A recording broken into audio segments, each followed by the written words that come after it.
है लड़की के विवाह में कथा सुन लेंगे। अब औरत का जात क्या बोले, चुप हो गई।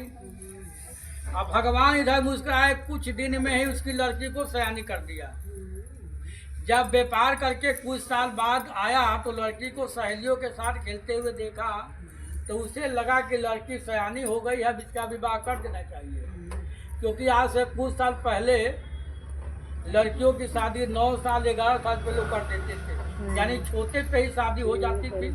तो उस हिसाब से लड़की जो है बड़ी हो गई थी और कांचन नगर में अपने दूध को भेज करके एक सुयोग वर को बुला करके पुत्री का विवाह कर दिया।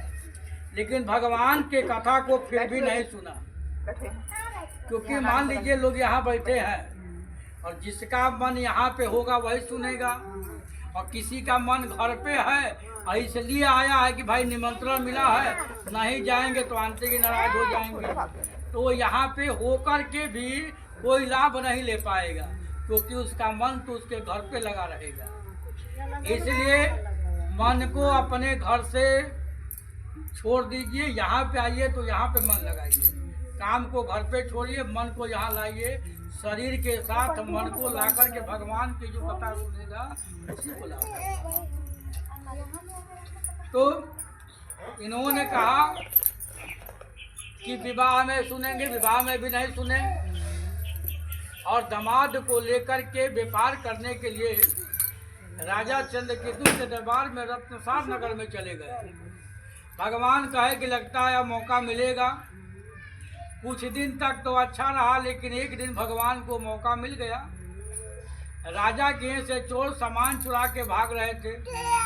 जब सिपाहियों ने दौड़ाया तो भगवान ने जैसे महाभारत में सुदर्शन चक्र से सूर्य को ढक लिया था, ठीक उसी तरह से भगवान ने चोरों को ऐसा कर दिया कि उनको लगा कि सिपाही नजदीक आ गए हैं, और चोरी का सामान जो है वहीं पे रख करके भाग गए जहाँ पे दोनों बैठे थे। और राजा के सिपाही आए, दोनों बैसों को पकड़ के राजा के पास ले गए। भगवान ने राजा की मन भी बदल दिया, राजा को शराबी की तरह कर दिया। कहा कि कोई बिना सोचे समझे बोला कि दोनों को कारागार में डाल दो, और दोनों को कारागार में डाल दिया गया।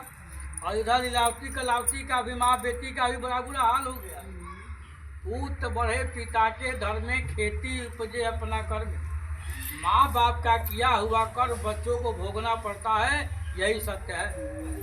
और जौ के साथ घून भी पीस जाता है। अरे जिसके माँ बाप खुद पढ़े लिखे नहीं है, बच्चा का शाम को स्कूल से पढ़ के आता है तो क्या देखेंगे कि पढ़ता है कि नहीं पढ़ता है। भाई पढ़ा लिखा व्यक्ति तो चेक कर लेगा जो नहीं पढ़ा है, लेकिन जब आदमी समाज में रहता है तो देख लेता है तो कि कैसे लोग कर रहे हैं। तो ये होता है संस्कार, जैसा संस्कार देंगे वैसा ही परिवार होगा। तो एक ने धोखा किया और पूरा परिवार को कष्ट मिला, इसलिए आदमी को धोखा नहीं देना चाहिए।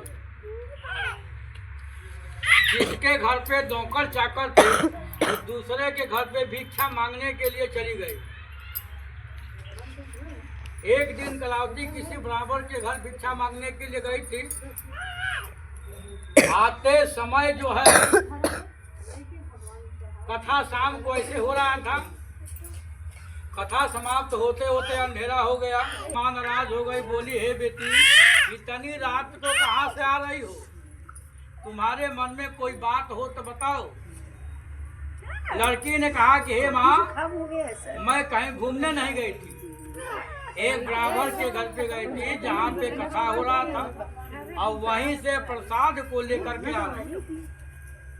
लीलावती ने जैसे भगवान का नाम सुना, सत्यनारायण का, रोने लगी, विलाप करने लगी कि तुम्हारे पिताजी ने तुम्हारे जन्मदिन पे संकल्प किया था कि हम भी कथा सुनेंगे, लेकिन न तुम्हारे जन्मदिन पे कथा सुने, न तुम्हारे विवाह में कथा सुने। लगता है कि भगवान हम लोग से नाराज हो गए। तो इसीलिए कहा गया कि जब आदमी का समय खराब होता है, दूध का जला छाछ भी फूंक के पीता है। समय अच्छा रहता है तो हर कोई कहता है हम मालिक है, हम जिम्मेदार हैं, लेकिन जब समय खराब हो जाता है तो कोई जिम्मेदारी नहीं लेता है। जेब में पैसा है तो सारी दुनिया पूछती है, और जेब में पैसा नहीं है तो लोग हाल चाल भी नहीं पूछते। इसलिए आदमी को हमेशा सतर्क रहना चाहिए, सजग रहना चाहिए। और उन्होंने जब भगवान के साथ ऐसा किया तो भगवान ने उनके साथ भी वैसा ही किया। तब लीलावती को समझ में आ गया कि हमसे भूल हुआ है, इसीलिए हमारा जो है परिवार दुखी है, हमारे पति का संकल्प पूरा नहीं हुआ है। लीलावती ने कहा कि हे प्रभु क्षमा करिए, हे दीनदयाल, हे दीनानाथ, हम माँ बेटी कल ही भिक्षा मांग करके आपकी कथा को सुनेंगे, हमारे पति और दामाद सकुशल घर आ जाए। भगवान ने कहा कि पति को धोखा दिया ही पत्नी को भी आजमा लेते हैं। और राजा चंद्रकेतु को भगवान ने स्वप्न दिखाया कि हे राजन, कल सवेरे होते ही दोनों वैश्यों को छोड़ देना, दाढ़ी बाल बनवाया, नया वस्त्र देना, दूना धन देना, और विदा करना वरना परिवार और राज का नाश कर दूंगा। राजा घबरा करके जब सुबह मंत्रियों से बताया तो मंत्रियों ने कहा कि जो भगवान ने स्वप्न में कहा है वही करिए, उसी में आपका भलाई है। और राजा ने भगवान के कहे अनुसार वैश्यों को दाढ़ी बाल बनवाया, नया वस्त्र दिया और दूना धन दे करके विदा किया। दोनों राजा को प्रणाम करके अपने अपने घर को चले। आपने देखा कि भगवान को दूसरे अध्याय में जिन्होंने भगवान को प्रेम से किया तो धनी हो गए, और जो भगवान को धोखा दिया तो गरीब हो गए। अभी तो ये तीसरा है, आगे पूरी कहानी बाकी है। बोलिए सत्यनारायण भगवान की।